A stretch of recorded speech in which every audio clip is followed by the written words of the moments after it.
One quick note before we start this video, all the results are based upon 19th century tests. With modern materials, you may not be able to get the same kind of results.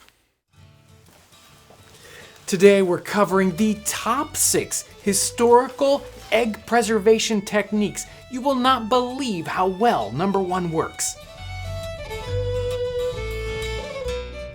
We're so excited about this primitive and historic food preservation series, and I know many of you asked for this, so this series is going to be great. We just did salted beans, so check that episode out if you haven't already seen it. And also in the past, we've done salted pork, pemmican, and even the standing crust pie episode. Those all relate to historic food preservation, so make sure to go back and check out those old episodes. Today's episode came about because so many of you viewers out there asked specifically about egg preservation techniques. Okay, I can't help it. I just love this basket. I use them when I'm going out to the garden or mushroom picking. They are great for all-around use, even harvesting your apples. These are great.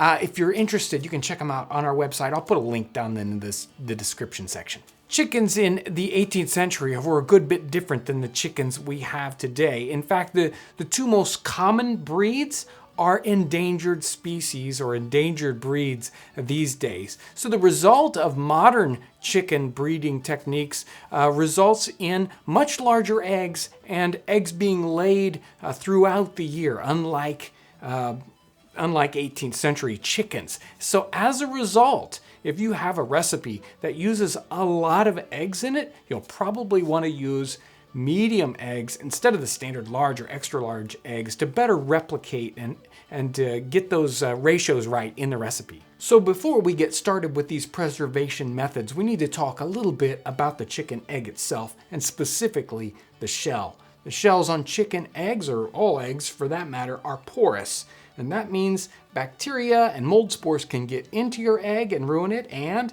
that moisture can evaporate out of your egg. And now neither one of these things we want to happen. So infection and evaporation are really the two big issues here. Now when an egg is laid, it naturally has a coating that protects from both of these things. Most store-bought eggs today have been washed with soap and water, and while these clean eggs sell better, it shortens the shelf life. On the other hand, farm-fresh eggs that have never been washed can last a relatively long time at room temperature, provided they aren't cracked, you keep them cool, and that they come out of a clean nest. So eggs that are cracked or dirty should be washed and used right away. Consider only the cleanest and freshest eggs for your long-term storage or preservation. There's some 20th century texts that talk about the biggest problem with spoilage in eggs really has to do whether the nest is dirty or damp. Egg preservation, it starts in the nest. So you've waited long enough. Here are the top 6 historic egg preservation methods from the least effective to the most effective. So number 6, burying your eggs in salt. Mrs. Fraser's cookbook references burying the eggs in salt. She actually says it's one of the best methods, but it doesn't work for very long. Well, the salt inhibits the bacteria. It does really good at that, but the salt also draws the moisture out of the eggs, and it makes them bad in a fairly short period of time from lack of moisture. Another version of this would be storing your eggs in brine, in a salt solution. And while that works too, it only works for a short period of time because it makes the eggs tremendously salty. The water lets the salt go into the egg. Number 5, storing your eggs in wheat bran. Wheat bran in the 18th century was a very common byproduct, very easy to come by, not so easy today. But the main idea behind the wheat bran was to keep your eggs dry. It does have a disadvantage in that wheat bran kind of has a musty smell or musty flavor, and it would impart that flavor into the eggs fairly rapidly.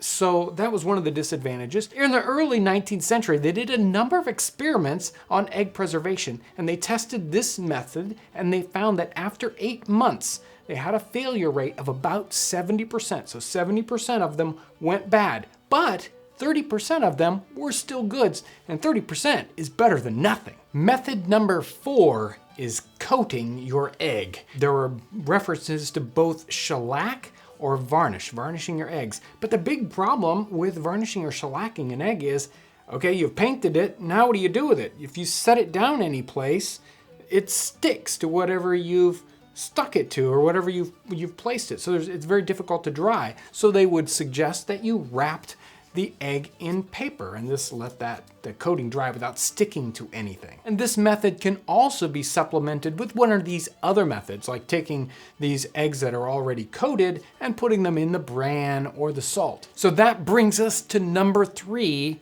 and that is also coating, but coating your eggs with an oil or oil-like substance. You can either coat them in butter, as many of the texts suggest, or a rendered animal fat. The problem with butter is that the butter goes bad. It goes rancid after a little bit of time. But the rendered suet, this stuff will last indefinitely at room temperature. So this is a great solution. If you're interested in rendered suet, make sure to check out our video that covers that. And I'll put a link down in the description that'll take you directly to this product. The early 19th century experiments using coatings like these, and generally, they had a 60% success rate. So only 40% went bad after 8 months. Number 2. It's pretty amazing. Wood ashes. You bury your eggs in wood ashes. It's so simple, and wood ashes are such a common thing to have, at least definitely in the time period.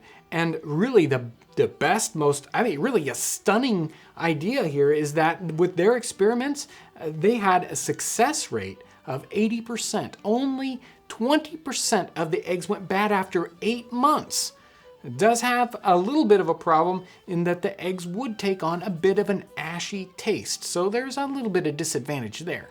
A lot of the methods that we've covered so far have been mentioned in comments on YouTube and on Facebook, but this last method nobody has mentioned yet, and it's straight out of the 18th century. You'll find it in cookbooks and on patents, and it has astounding results. So the number 1 18th century egg preservation method is... what is this white stuff? It's slaked lime. What do you think the success rate is for eggs in lime water? At 8 months, you get an astounding 100% of the eggs that are still good. That is amazing. No refrigeration, no crazy stuff. All you need is slaked lime and a bucket of water. So let me show you how to use this to preserve your eggs. So just a word or two about lime before we get started. Lime was a very common product in the 18th century, used for building techniques and other things. Lime was made by burning oyster shells or limestone in these lime kilns, and that would create quicklime.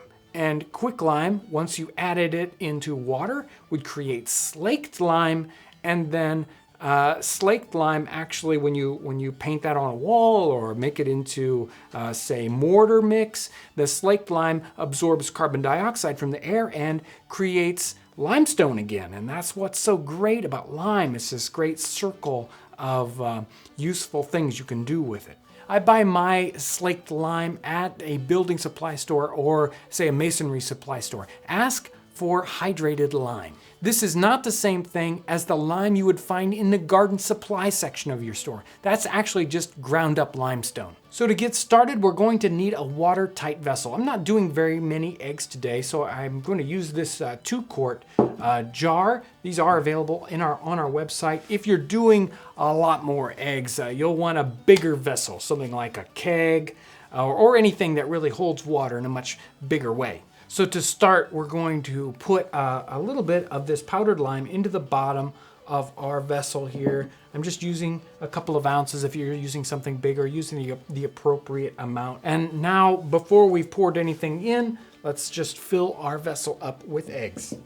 So you'll want to make a solution. I'm using 1 quart of nice clean tap water along with 1 ounce of hydrated lime. If you're using a bigger thing, just use that same kind of ratio, 1 quart to 1 ounce. 1 ounce of this hydrated lime is about 3 tablespoons. And then let's just pour the solution right over the top of our eggs.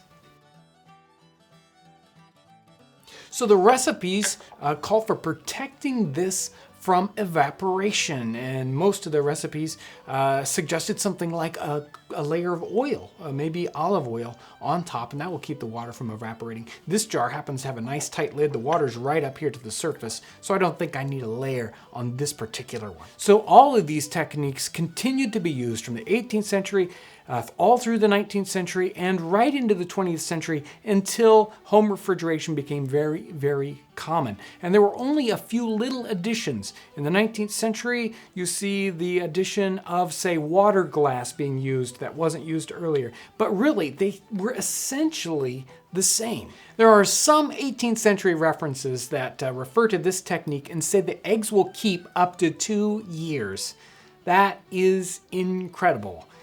This little experiment or this technique, methods, these are all, it's really neat. It would be great to use in your historical presentation if you're at a historic site or something like that. It would also be really, really good to connect with kids. If you've got kids looking for a project to do, a science project, this would be a great project to play around with. It's kind of long term, but it's a great project. It's a great way to connect with your kids to do a project like this and to see whether you can get the same kind of results that they did. Now I know I can hear some of you out there already saying, wait, John, you haven't covered pickling eggs. Well, pickling eggs is a little bit different than this. So we're going to cover that in a totally different episode. So make sure to stay tuned for that. Also, if you're interested in more on egg preservation, there's more, and we've got some extra supplementary material. And we're going to put this together, and I've got a special link down in the description text of this video that'll take you to that great supplementary material to really kind of fill this out. I really want to thank you today for coming and sharing this great information with me. It's so much fun. Make sure to share this video with your friends, and thanks for watching. If you're new to our channel, I want to welcome you. You can subscribe by clicking the button right up here. Also check out our related videos. Thanks so much for watching.